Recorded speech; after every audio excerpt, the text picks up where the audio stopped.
Nous prions le Seigneur.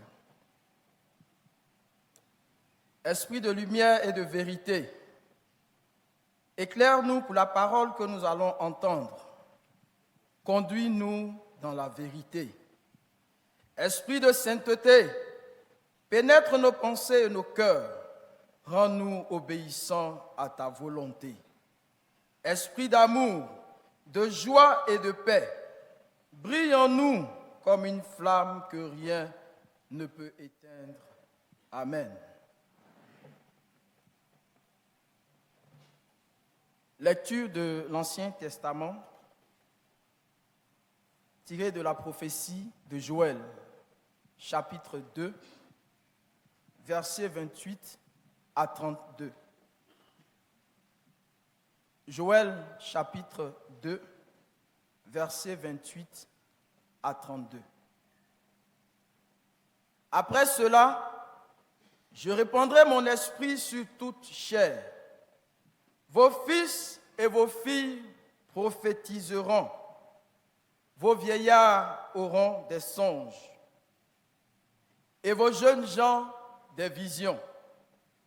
Même sur les serviteurs et sur les servantes, dans ces jours-là, je répandrai mon esprit. Je ferai paraître des prodiges dans les cieux et sur la terre, du sang, du feu et des colonnes de fumée. Le soleil se changera en ténèbres et la lune en sang, avant l'arrivée du jour de l'Éternel, de ce jour grand et terrible.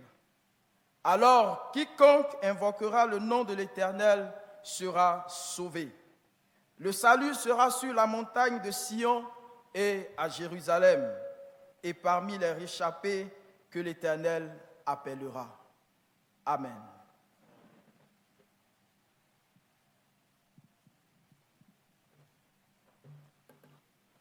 Frères et sœurs, aujourd'hui est un jour spécial, jour de Pentecôte.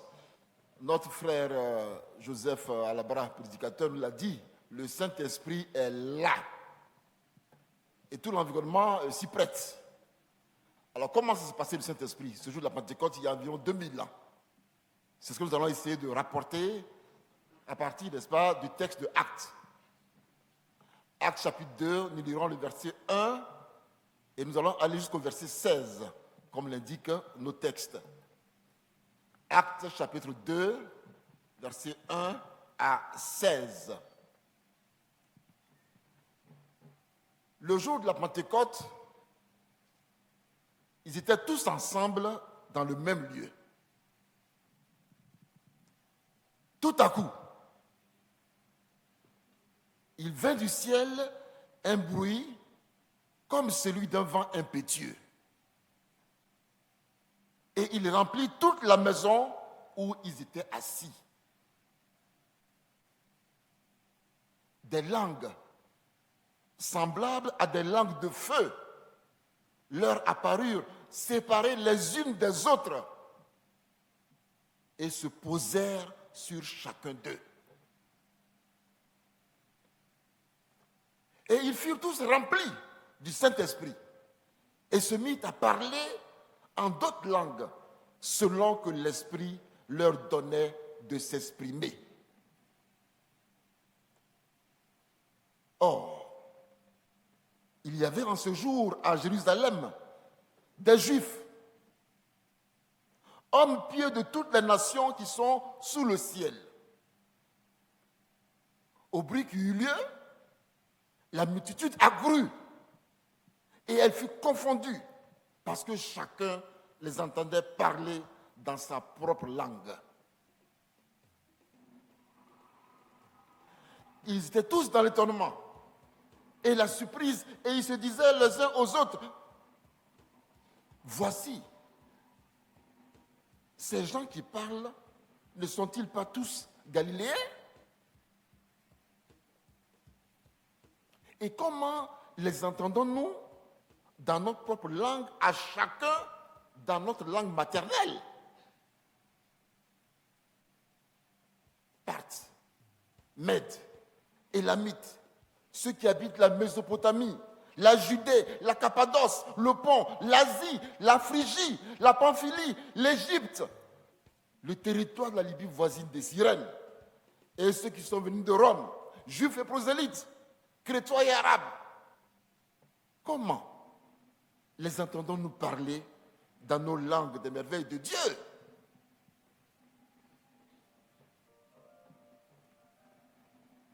Ils étaient tous dans l'étonnement et ne sachant que penser, ils se disaient les uns aux autres, mais que veut dire ceci? Mais d'autres se moquaient et disaient, ils sont pleins de vin doux.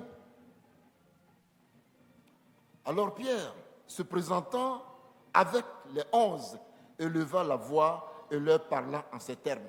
Hommes juifs, et vous tous qui séjournez à Jérusalem, sachez ceci et prêtez l'oreille à mes paroles. Ces gens ne sont pas ivres, comme vous le supposez, car c'est la 3e heure du jour. Mais c'est ici ce qui a été dit par le prophète Joël. Seigneur, ta parole est la vérité. Merci pour ce reportage journalistique. Que le Saint-Esprit habite dans nous, nous inonde au nom de Jésus-Christ. Amen.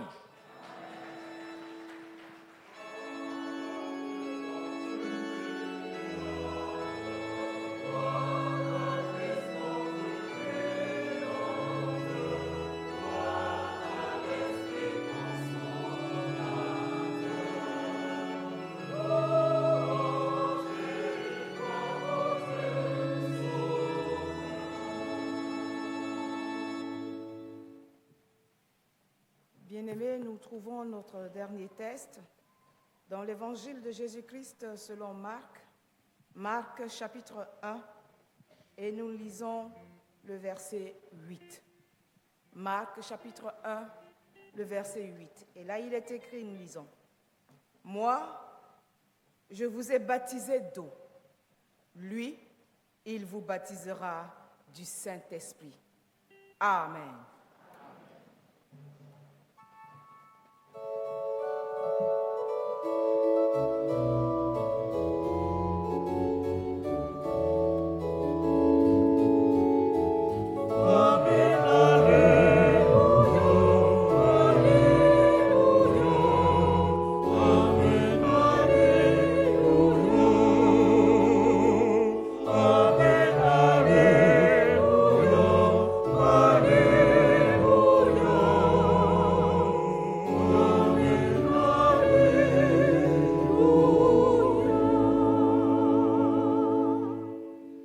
Merci à Papa Pia pour la leçon de lecture qu'il nous a donnée ce matin. Frères et sœurs, ensemble, nous allons chanter avec la chorale le cantique Gloire à Dieu numéro 465 pour nous préparer à recevoir la prédication. 465, recueil Gloire à Dieu.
La lumière a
Tu vas prier le Seigneur pour toi-même ce matin. Tu es venu dans la maison de l'Éternel, ton Dieu, pour lui offrir l'adoration, pour communiquer avec lui et communier avec lui par son esprit. Prie le Seigneur pour toi-même.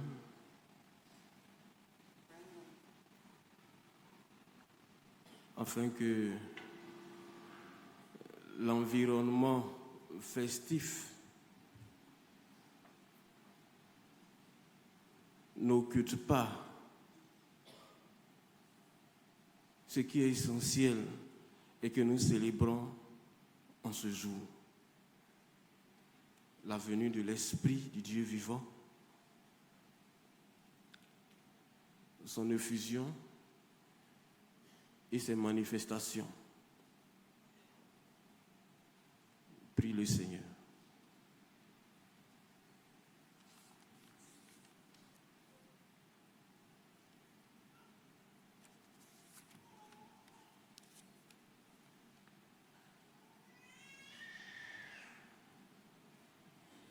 Seigneur, ce matin, nous sommes dans ton sanctuaire, mais l'environnement n'est pas commun ou habituel. Nous sommes là parce que, Seigneur, il y a de cela, un peu plus de cela environ 2000 ans, tu as fait quelque chose d'extraordinaire pour l'esprit humain. Comment Dieu peut-il ainsi visiter la terre? Et comment se fait-il qu'un Dieu puisse habiter dans un être humain, lui qui remplit toute la terre et tout l'univers? Seigneur, il y a beaucoup de mystères qui se cache derrière l'aspect festif de la Pentecôte chrétienne. Donne-nous de percer quelques mystères par l'explication de ta parole, éclairée et entraînée bien sûr par ton esprit. Au nom de Jésus-Christ, Amen.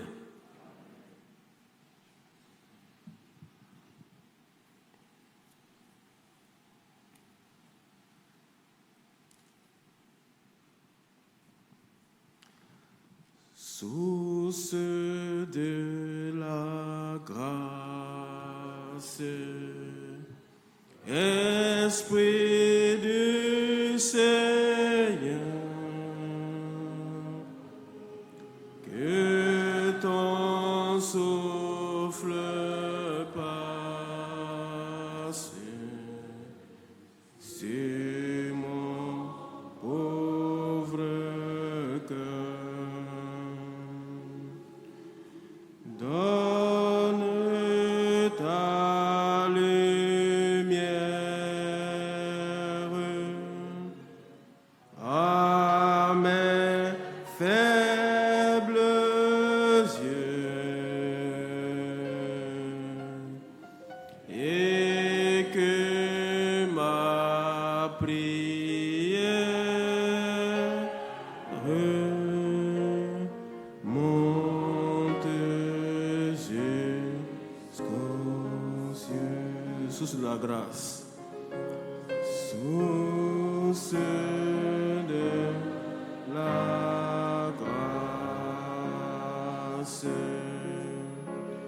Esprit du Seigneur, que ton souffle passe sur mon pauvre cœur.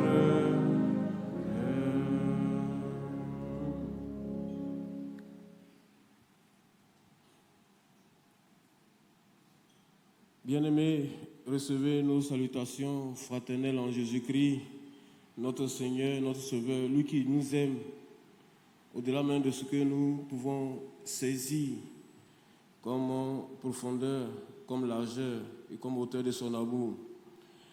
Nous voulons saluer également tous nos bien-aimés qui nous suivent dans le monde entier, aux États-Unis, en Afrique ici, en France et même en Russie.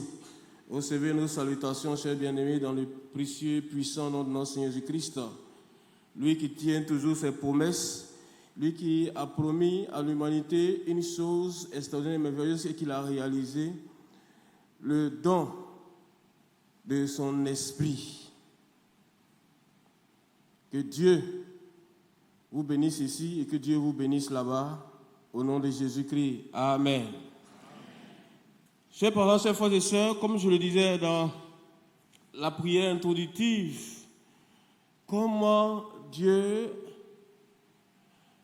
a-t-il pu accomplir une chose aussi extraordinaire que merveilleuse en faveur de l'homme?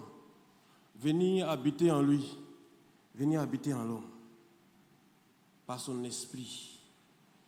Lui que le monde ne peut contenir, lui qui remplit les cieux et la terre. Bon, comme il est Dieu, c'est lui seul qui peut faire ça. Mais ce qui est étonnamment extraordinaire, excusez-moi d'aligner les superlatifs, habiter en un homme qui, en principe, est disposé à pécher. Parce qu'en réalité, nous sommes des pécheurs, nous sommes des pécheresses. Avant d'aller plus loin dans nos exclamations et avant d'aller plus loin dans nos extases, nous voulons d'abord nous référer aux différents textes que nous avons lus, en donner les explications et puis en tirer, bien sûr, les enseignements, les leçons. Bien-aimés, le thème de ce matin, c'est le baptême du Saint-Esprit et de feu. Le baptême du Saint-Esprit et de feu. Nous le tirons du seul verset du texte de base, Marc chapitre 1, verset 8. Le sujet du baptême dans le Saint-Esprit est devenu avec le temps un sujet de controverse considérable et d'opinions diverses. Quelquefois même, on fait palabre à cause de ça. D'une part, il est souvent confondu avec le baptême d'eau. D'autre part, c'est surtout l'utilisation de certains mots et expressions du texte original grec et de son contexte qui pose la plus grande des difficultés. Même les théologiens n'arrivent pas souvent à s'accorder. Eux qui ont fait donc de l'étude de la Bible leur pain quotidien. Bien-aimés, voici quelques illustrations. Nous allons vous épargner donc du texte original grec. Dans tous les cas, même si je lis, vous n'allez pas comprendre. Nous allons mettre l'accent sur la traduction, sur les différentes traductions. C'est lui qui vous baptisera dans le Saint-Esprit et le feu. Ça, c'est version Louis II. Lui, il vous baptisera du Saint-Esprit et de feu. Vie nouvelle. Lui, il vous baptisera de Saint-Esprit et de feu. Louis II. Lui, il vous baptisera dans l'Esprit Saint et le feu. Tob. Lui, il vous baptisera avec le feu de l'Esprit Saint. Parole de vie. Je vais vous épargner les autres traductions. Loin de nous l'idée de vous entraîner, donc, bien-aimés, dans les labyrinthes des débats théologiques sur ce sujet qui est sensible, c'est-à-dire le baptême du Saint-Esprit, ou dans le Saint-Esprit, ou par le Saint-Esprit. Il nous paraît néanmoins nécessaire, à l'occasion de l'événement de Pentecôte, de comprendre ce que c'est que le baptême. Donc, s'ils ne sont pas avec le mot grec, ils vont dire, mais on lui a enseigné le grec pour rien. Il a oublié ça. Donc, baptizo, c'est baptiser, plonger, immerger, imprégner. Le Saint-Esprit, c'est la troisième personne de la Trinité avec le Père et le Fils. Le feu, c'est un phénomène calorifique et lumineux qui produit donc une combustion. Nous allons nous arrêter là. Le baptême est la manifestation donc visible et physique d'une grâce invisible et spirituelle, celle d'être incorporé au corps physique et spirituel de Christ. Le corps physique de Christ, c'est vous et nous. Le corps spirituel de Christ, c'est vous, nous et tous ceux qui ont cru en Christ et qui nous ont dévancés. Il exprime donc l'ensevelissement du pécheur crucifié avec Christ et la naissance de l'homme régénéré né d'en haut. Il indique la rupture avec la vie antérieure du péché et l'entrée dans la vie nouvelle de sainteté et de service. Sainteté et service, les deux vont de pair. C'est pourquoi dans l'entretien que j'ai eu avec les catéchumènes, je leur ai toujours posé la question, ils peuvent en témoigner, après tout ce que Christ a fait pour toi, qu'est-ce que toi tu veux faire pour lui? On est sauvé pour servir le Seigneur dans la sainteté.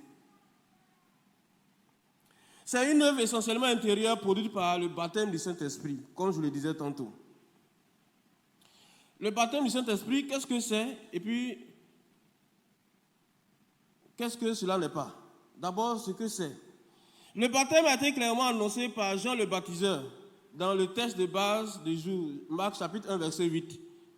Et le Seigneur Jésus-Christ en a répété la promesse dans le texte de Actes. Ce baptême a pour but de placer ou plonger ou immerger ou placer en Christ. L'exception grecque c'est en Christo.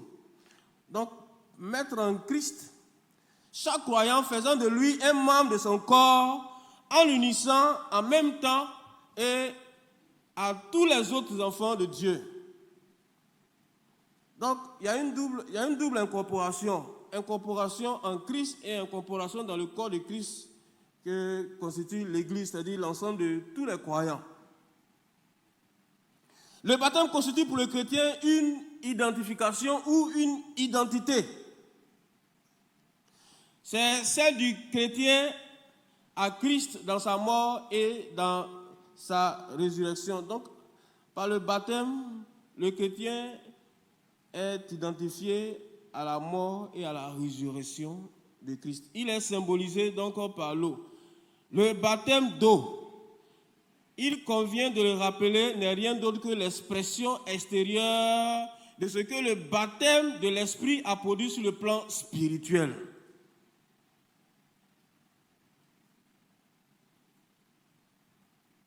Nous allons y venir tout à l'heure. Mais le baptême d'eau n'est pas plus important que le baptême spirituel.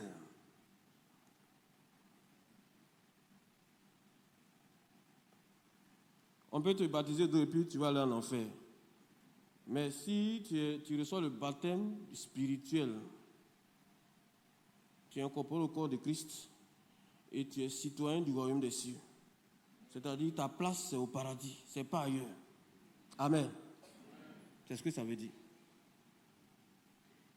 C'est simplement l'affirmation et la manifestation de ce que le baptême de l'Esprit a produit dans le cœur. Donc, lorsqu'on te prend pour te plonger dans l'eau ou bien pour mettre l'eau sur toi, c'est en fait une manière d'attester ce que le Saint-Esprit, de montrer aux autres, aux gens qui ne voient pas à l'intérieur, qui n'ont pas les yeux spirituels, de leur montrer que maintenant là, tu es en Christ.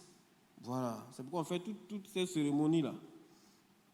Il se manifeste donc physiquement par un changement radical de comportement et de vie, par un amour ardent de plus en plus croissant pour le service et pour son œuvre, et subséquemment une haine de plus en plus vive du péché et du monde.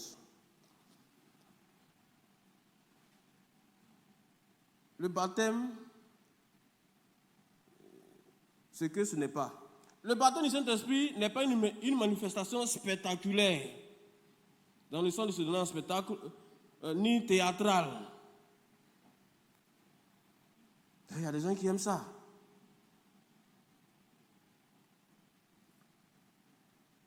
J'attends l'occasion, aujourd'hui là, parce qu'on n'a qu'à faire vite, il va faire, le Saint-Esprit va se manifester, puis on va prouver qu'on a le Saint-Esprit. Attendez, vous allez voir. L'événement de Pentecôte, souligné par le deuxième texte, la survenue du Saint-Esprit sous forme de langue et de feu, précédé par un vent impétueux, concerne précisément le revêtement de la puissance du Saint-Esprit ou l'équipement pour le service, c'est-à-dire l'évangélisation des païens, l'édification du corps de Christ, c'est-à-dire les chrétiens. C'est un événement unique dans sa forme. Depuis qu'on a parlé de langue de feu, vous avez vu encore. Donc c'est un événement unique dans sa forme. Le Saint-Esprit se manifeste sous plusieurs formes.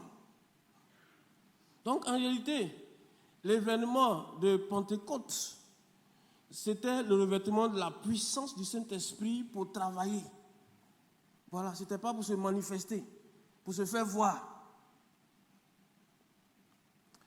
Comment recevoir le Saint-Esprit? Il faut avoir la foi en Jésus-Christ et en son œuvre. Ça, c'est le premier pas. Il faut croire.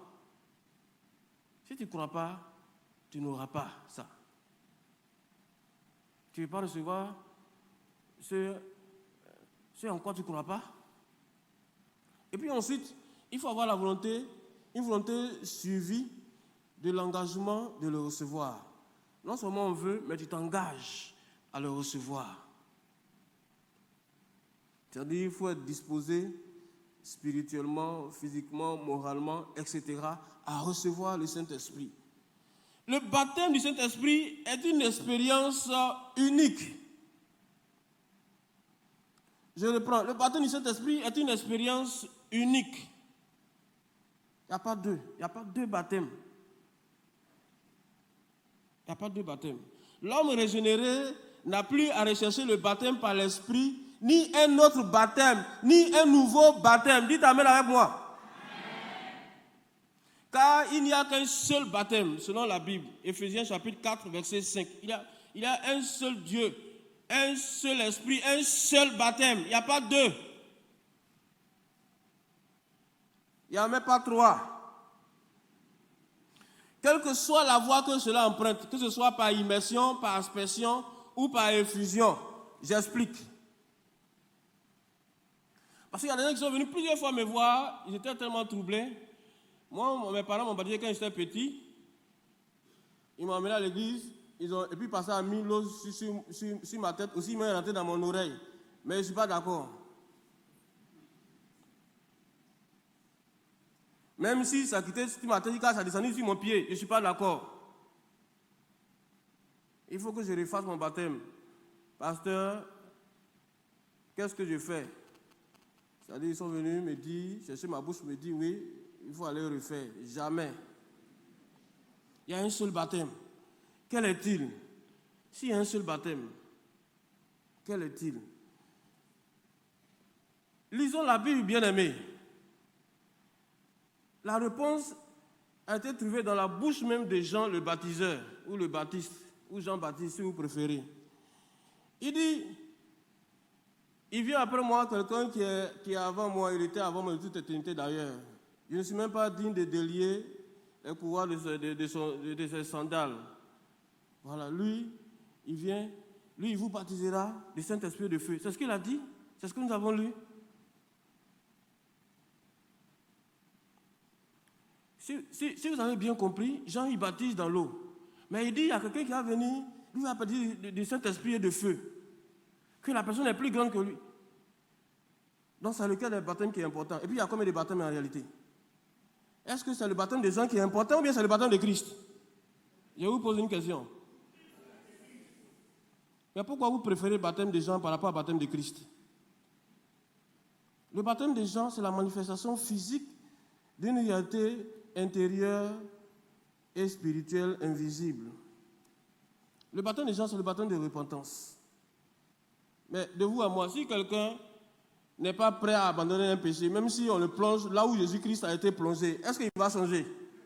Il va aller en enfer? Donc c'est quelle histoire d'être troublé par le baptême, par immersion, par aspersion, par effusion, etc., etc. Je ne dis pas de ne pas vous promener sur les évangéliques, mais lorsqu'ils parlent, prenez vos Bibles et puis lisez aussi pour comparer ce qu'ils disent avec ce qui est écrit.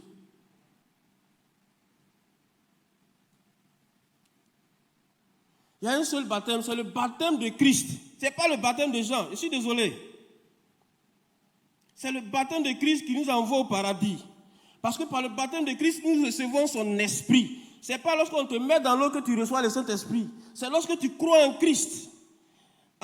Lorsque tu crois à son œuvre expiatoire et propitiatoire. Lorsque tu l'acceptes comme ton Seigneur et ton Sauveur. Il vient à toi par son esprit. Il demeure en toi. Et puis tu es sauvé.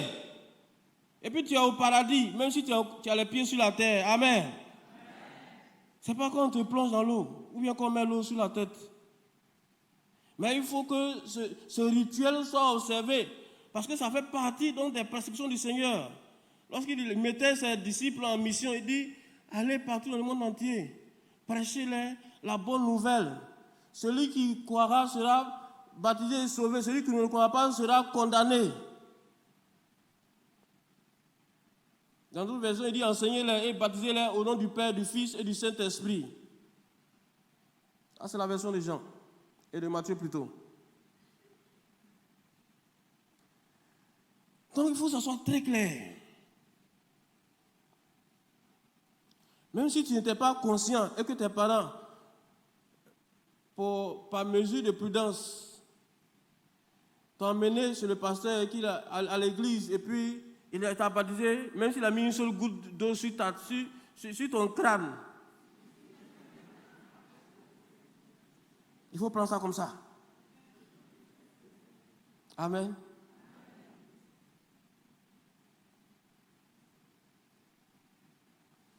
Hier, lorsqu'on baptisait les gens, il y a des gens qui étaient en train de s'agiter dans la piscine. Il y a un même qui a failli têter mon collègue. Je lui ai dit, si tu têtes mon collègue, on va te débaptiser.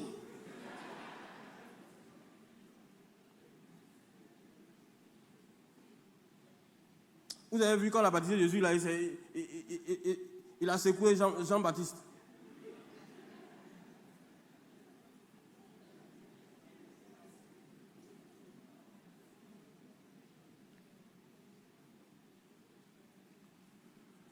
Bien-aimé, le baptême par aspersion et puis par effusion s'explique.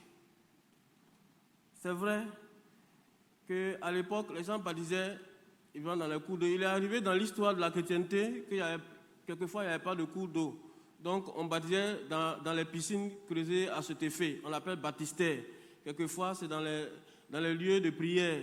Les gens creusaient les piscines et puis ils baptisaient les gens, etc. etc. Il est arrivé dans certaines circonstances où on ne pouvait même plus baptiser dans l'eau ni dans la piscine. Donc, il suffisait simplement d'aller puiser l'eau et puis de mettre l'eau sur la tête et de prononcer donc la formule baptismale, qui est la formule donc consacrée, et puis la personne était baptisée. Donc, voici comment s'explique le baptême par effusion et par aspersion. Le baptême par aspersion, c'est lorsqu'on prend quelques gouttes d'eau et puis on répand sur la tête des gens. Voilà, ça c'est le baptême par aspersion, parce que là encore il y a une confusion. Mais le baptême par effusion, c'est lorsqu'on verse l'eau sur ta tête. C'est ça qu'on appelle baptême par effusion. Par aspersion, on asperge. Voilà, quelques gouttes d'eau. Et puis par immersion, donc, on t'immerge, on te plonge dans l'eau. Je crois que j'ai été très clair en ce qui concerne les baptêmes. Ne vous laissez plus troubler, bien-aimés. Dites Amen avec moi. Amen. Comment savoir qu'on est baptisé? Ça, c'est une question qui est importante. D'abord, il y a les signes intérieurs. Toi-même, quand tu reçois le Saint-Esprit, tu n'es pas capable de sentir ça. Tu ne vois pas qu'en toi, quelque chose a changé. Tu ne vois pas qu'en toi, maintenant, tu as la paix. Tu ne vois pas qu'en toi, maintenant, tu es disposé à faire le bien. Et puis tu ne vois pas qu'en toi, le péché, là, quand tu as tes nerfs, tu as horreur du péché. Quand tu vois le péché, mais tu veux vomir, tu veux fuir. Tu ne vois pas qu'en toi, maintenant, il y a les choses bizarres que tu faisais, les choses belles que tu faisais, les choses mauvaises que tu faisais. Tu ne vois pas que tu ne fais plus ça? Parce que ça ne dit plus rien. Que tu ne vois pas que tu ne prends plus plaisir au péché. Ça là, ce n'est pas ta propre force, hein, ni ta propre volonté. C'est le Saint-Esprit qui est en toi, qui agit en toi, comme ça. Voilà comment tu dois faire pour savoir si tu es parti dans le Saint-Esprit ou non. Maintenant, si tu continues de pécher, si tu améliores ta technique pour pécher, pour faire le mal, là, ce n'est plus le Saint-Esprit, c'est l'esprit du diable qui est en toi. Le Saint-Esprit n'est pas encore venu en toi, tu n'es pas encore baptisé. Donc, voici les signes. Voici les signes intérieurs. Maintenant, les signes extérieurs, c'est lorsque les gens constatent que ta vie a changé. Tu ne te promènes plus avec les pécheurs, les voleurs, les moqueurs, les drogués, les impudiques. C'est-à-dire que tu ne promènes plus avec eux. Et puis, ils te critiquent. Quelquefois, tu leur parles de Jésus. Et puis ils disent qu'ils te taxent de pasteur. Le pasteur là arrive encore. Il va venir boucher nos oreilles avec ces versets bibliques. Donc, eux-mêmes, l'extérieur même, il y a un témoignage que toi-même, tu as changé. Mais ta manière même de t'habiller a changé. Ta manière même de parler a changé. Mais avant, quand tu parlais, tu criais sur les gens. Maintenant, tu parles en douce.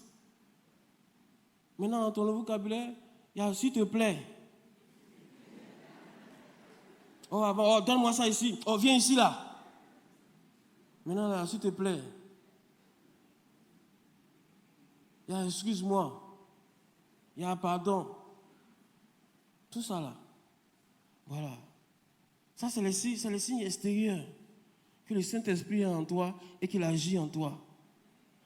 Amen. Bien aimé, je vais revenir sur un aspect très important, celui du parler en langue. Il y a des gens qui disent que quand on est baptisé du Saint-Esprit, on parle automatiquement en langue. C'est faux. C'est pas vrai. Lisez la Bible un peu. Aïe, chrétien. Voici ce que Paul a dit. Voici ce que la Bible a dit dans 1 Corinthiens 12, verset 29. Tous sont-ils apôtres? La réponse est non. Tous sont-ils prophètes? Non. Tous sont-ils docteurs? Non. Tous ont-ils le don des miracles? Non. Tous ont-ils le don de... Tous parlent-ils en langue? Non. Tous interprètent-ils les langues? Non.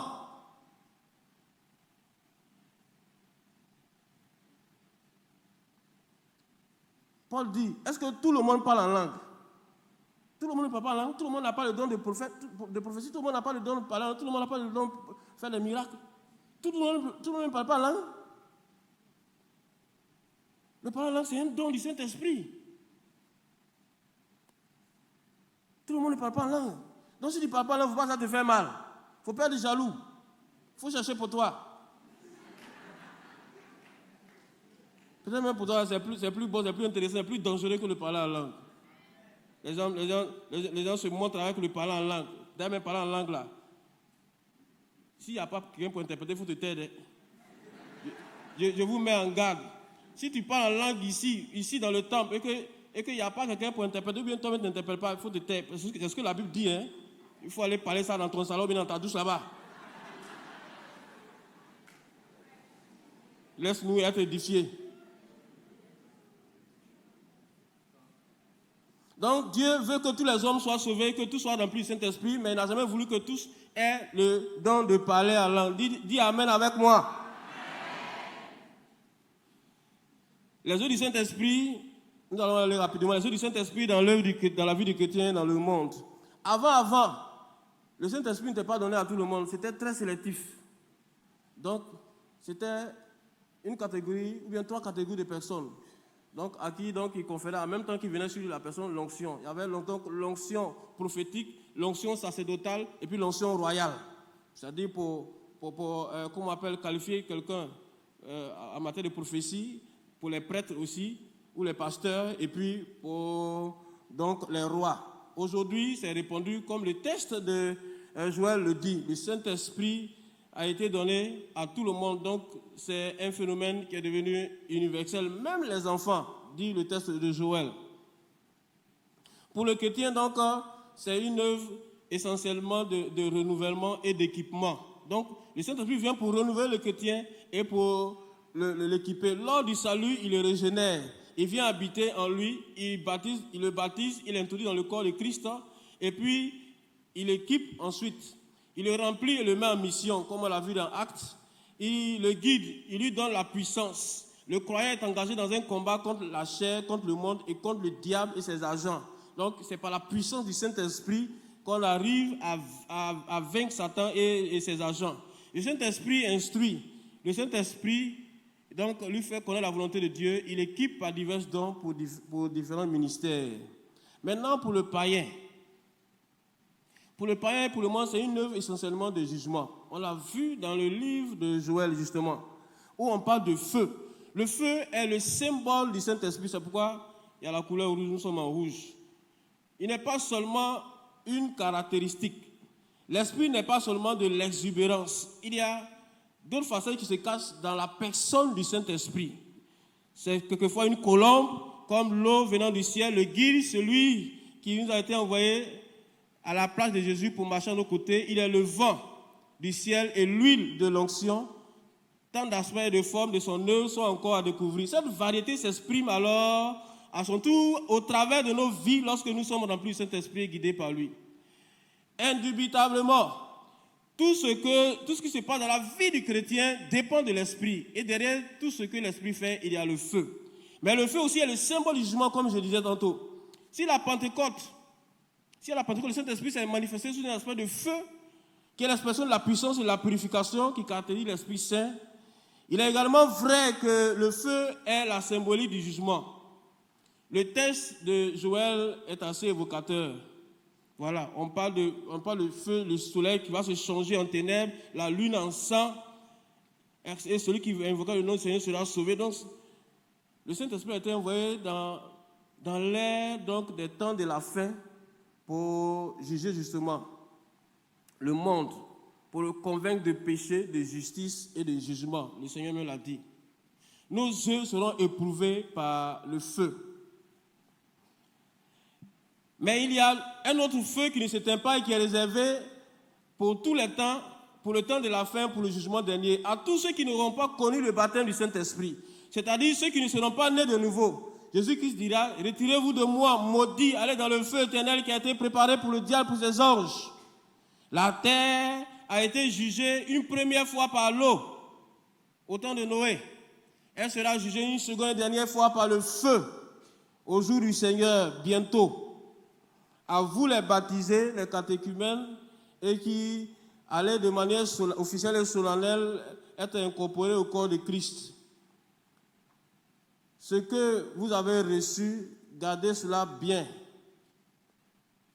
Paul a dit, ne soyez pas remplis de vin ou d'alcool, soyez plutôt remplis du Saint-Esprit. N'attristez pas le Saint-Esprit qui vous a été donné. Faites très attention. Le Saint-Esprit, c'est une personne, ce n'est pas un machin ou une chose. Voilà, il sent, il a des émotions, il peut être triste comme joyeux. Et puis, il est tout puissant. Il peut vous détruire comme vous faire énormément de bien. Faites très attention, changez votre vie comme on a passé plus de 7 mois à vous enseigner. Laissez les mauvaises choses et aspirez aux bonnes choses, aux choses que donne l'Esprit de Dieu de faire. Développer la sanctification pour marcher dans la voie de Dieu en tout temps et en tout Dieu et en tout lieu. Amen. Pour finir, chers parents, chers frères et sœurs, laissez-moi vous dire que le Saint-Esprit est encore d'actualité. Il y a des gens qui n'aiment pas le Saint-Esprit, qui ne veulent pas entendre parler. Il agit encore. Le Saint-Esprit travaille plus que le diable, contrairement à ce que l'on peut voir ou croire. Le Saint-Esprit sauve encore. Le Saint-Esprit transforme encore. Le Saint-Esprit guérit encore. Le Saint-Esprit délivre encore. Le Saint-Esprit parle encore. Le Saint-Esprit opère des miracles encore. Donnons-lui tout simplement l'occasion de se manifester dans nos vies et dans notre Église en pratiquant la sainteté, en cultivant l'amour vrai, en vivant la communion fraternelle, sans artifice ni hypocrisie, dans l'ordre et la discipline. Donnons-lui toute la place et toute la gloire. Amen. Que le Saint-Esprit vous anime en tout temps et en tout lieu. Au nom de Jésus, Amen.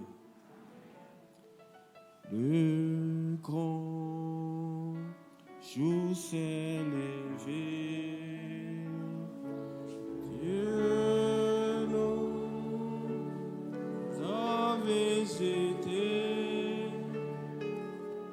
Voici nous chantons l'agneau. Nous recevons de Christ ce qui l'avait promis, le Saint-Esprit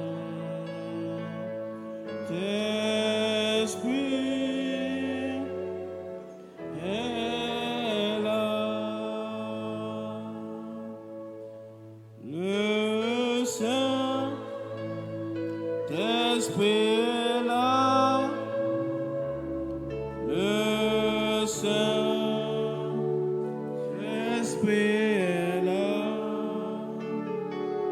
La mort a disparu. Et dans le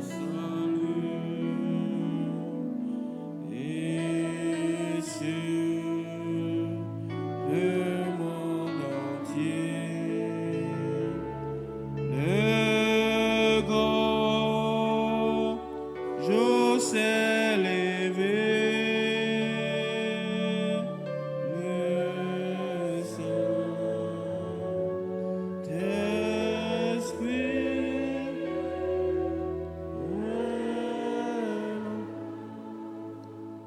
Bien-aimé, le moment est favorable pour toi de demander le Saint-Esprit si tu ne l'as pas encore reçu.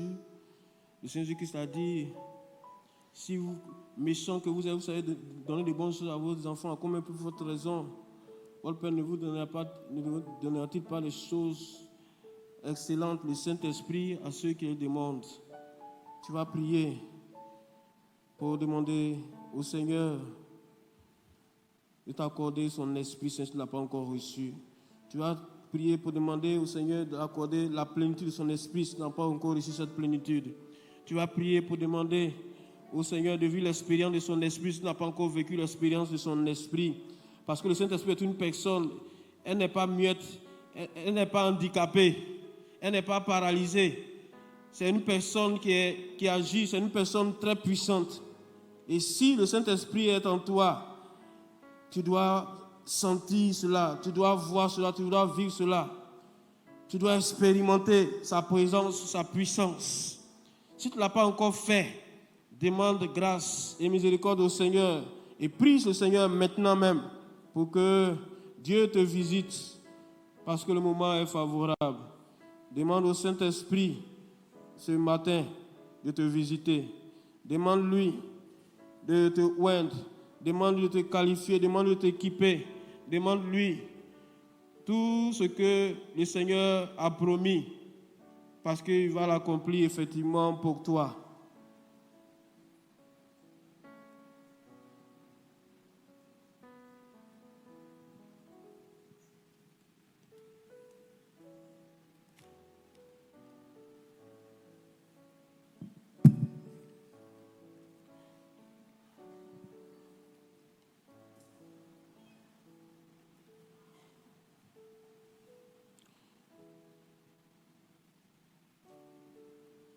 Seigneur, merci pour le don de ton esprit.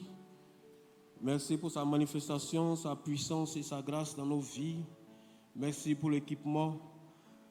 Merci pour son enseignement. Merci pour sa révélation. Mais merci surtout parce que le Saint-Esprit fait de nous des enfants de Dieu.